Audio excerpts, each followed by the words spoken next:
满场地的新能源，1万台车。 This is a field of over 10,000 Neta V Chinese EV cars that are rotting away. 600多台啊，21年的，都是50公里以内啊，上牌新车。 And this man has just exclaimed that these BYD cars, all 2021 models, have less than 31 miles on them. Just like that field of 10,000 cars, they all have license plates on them, they're all fully registered, and they've been put away to rot. Yes, all of these cars have been left to rot. Why on earth is China throwing away entire fields of electric cars? By now, we've all heard that China's EV sales are outpacing the rest of the world. You'll see the headlines that say, China is now the leader in EV sales, and Tesla's got to watch out, and all this other nonsense. Well, guess what? It's true, the numbers are true, but what you're not taking into consideration is that China is the land of shortcuts and facades, and all of these cars that you're seeing in this field, well, they're counted in those numbers. You see the Neta Vs and the BYDs and the bigger brands that you see huge amounts of them just parked out to rot. Well, you see, that's because they need the numbers. In order to get subsidies from the government, in order to put out the sales figures that they've sold more than Tesla and that they're leading in EV production and EV sales, they need to have these fake sales. So BYD themselves will register them and put them on the market and then claim that they've been sold. And then, of course, they've got all those excess cars and they just stick them in a field and... You can make history tomorrow. But there's a bigger problem. There are even more car graveyards. And that has to do with this stupid investment scheme. Let me explain. In China, very often you get these fly-by-night investment schemes. Someone comes up with a good idea like bicycle sharing, for instance. And guess what? People jump on the bandwagon.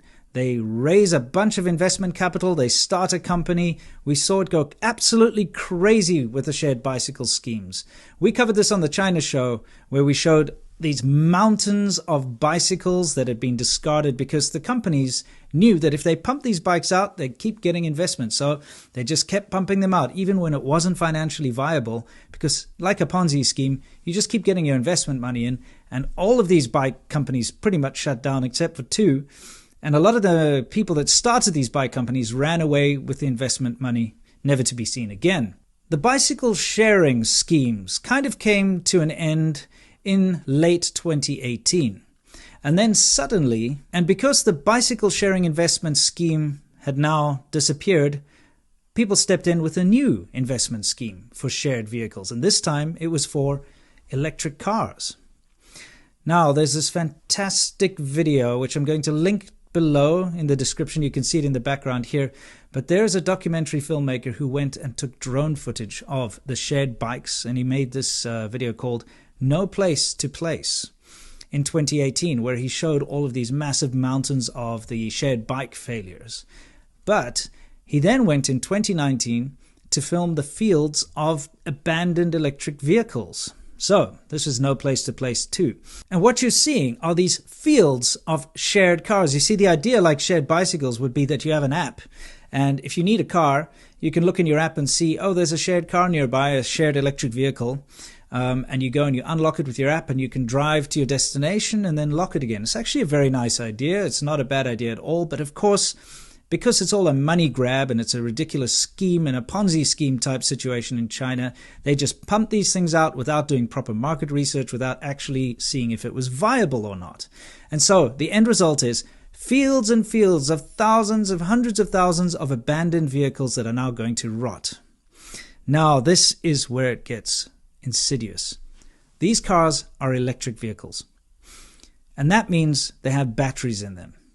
So not only have you created a lot of waste by developing cars that are not going to be used and that are going to be left to rot, I mean steel and glass and liquids and chemicals and all the rest that goes into it, but the batteries, everybody knows that these electric batteries that are used in electric vehicles are incredibly complicated and require a lot of very dangerous mining and chemical processes to create.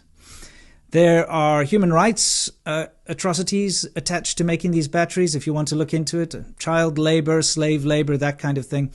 But the detriment to the earth in mining all of these chemicals and all of the materials needed to create these electric vehicle batteries is just insane. So now you've created all of this environmental damage to make these cars, and then you just let them rot in a field. And of course, now they're going to create even more environmental damage because they're going to sit there for however long with all of these chemicals and batteries in them and all the rest of it.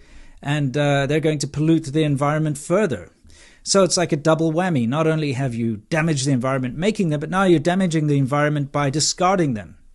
And this is where China tricks everyone. You see, you hear about their great green initiatives, this being one of them. Oh, look, China's really pushing forward in renewable energy and electric cars. And if you just read headlines and you look at the numbers, etc., you would think China's doing a very good job. But what you're not seeing is the fact that China is actually destroying the earth at a rate never before seen. So you have to look past the facade, and people still don't seem to get this. China is an opaque country. They block all of this information from the rest of the world. You would not be able to just see this.